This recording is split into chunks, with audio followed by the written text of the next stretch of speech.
But there's some really nice ones. So this is a hazy pale ale. I'm going to open it. It got a bit shaken up on the way here, so it's this. Hang on, maybe this could be it.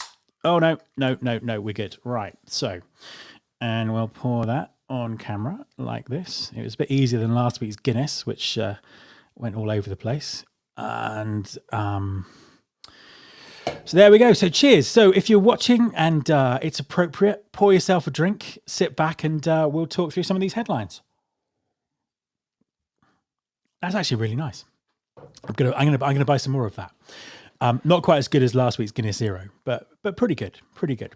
So first headline. This article: what factors should be considered before seeking a new career path? Ask HR. So yeah, just an interesting article. It's some fairly sort of standard advice for people who are looking, looking for a new career or a career change.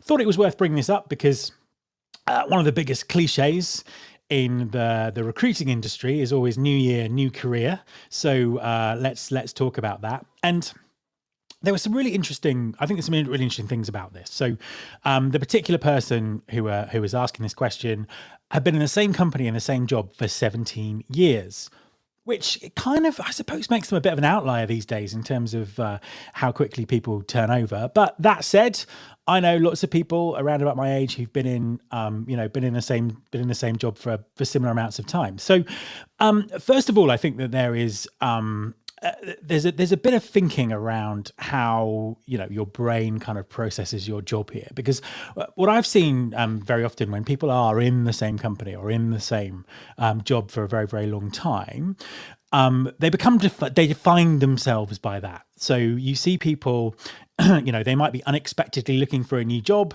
or they fancy a change, but they immediately define themselves by what they've done and what they've been doing, and kind of shut off loads of other opportunities. So I think that one of the biggest things here, and I don't think it really kind of comes across in the article as much as it should, is that just that kind of open-mindedness, and doing that research and really thinking about what is it that you can do and what is it that you want to do.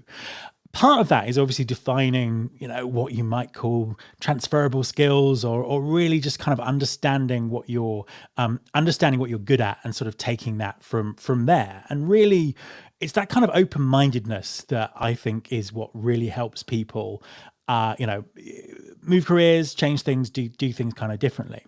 But I think there's another angle on this that I want to pick up on, which is from the talent attraction perspective.